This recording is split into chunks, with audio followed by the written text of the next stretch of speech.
আপনার এলাকায় এর আগে 2টা খুন হয়েছিল।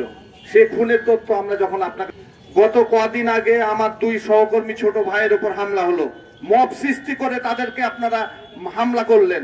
আপনি কিছুই জানেন না। আপনি কচি খোকা, আপনি একজন সংসদ সদস্য ছিলেন। আপনি জানেন না কিভাবে, আপনি জানেন না, আপনি আইন বুঝেন না। আপনি ইচ্ছা করলে এটা ছোট করতে পারতেন।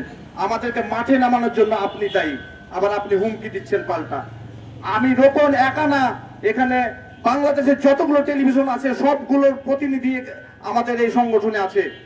তাছাড়া আমাদের সাথে চাঁপাইনবাবগঞ্জে যে সব প্রেস ক্লাব রয়েছে তারাও আমাদের সাথে রয়েছে।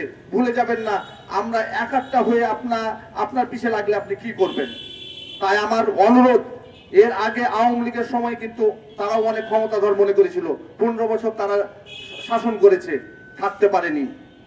এবং সে সময়ের যে সংসদ, সে আমাদের বড় ভাই বলে গেলেন, তিনি একাধিকবার ভুল স্বীকার করেছেন এবং হাত ধরে ক্ষমা চেয়েছেন। আমাদের সম্মানিত সাধারণ সম্পাদক, তার বিরুদ্ধে মামলা হয়েছিল, মামলায় কিছুই করতে পারেননি। উল্টো আমাদেরকে বিভিন্ন মাধ্যমে কিন্তু হাত পা ধরে আপনি মীমাংসা করেছেন। আজ আপনি পলাতক। আমিনুর সাহেব, আপনার কিন্তু হয়তো পাশ করে যাবেন, তারপর আপনাকে কিন্তু এলাকার তথ্য দিতে হবে, এলাকার উন্নয়নের তথ্য দিতে হবে। কাকে পাশে পাবেন? সংবাদ কর্মীদের আপনি খেপায়েন না।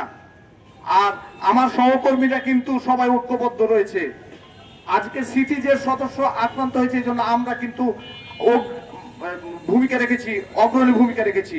তাই মনে করেন না যে কোনো প্রেস ক্লাব নাই। সব প্রেস ক্লাবই আমাদের পাশে আছে, আমাদের সাথে আছে।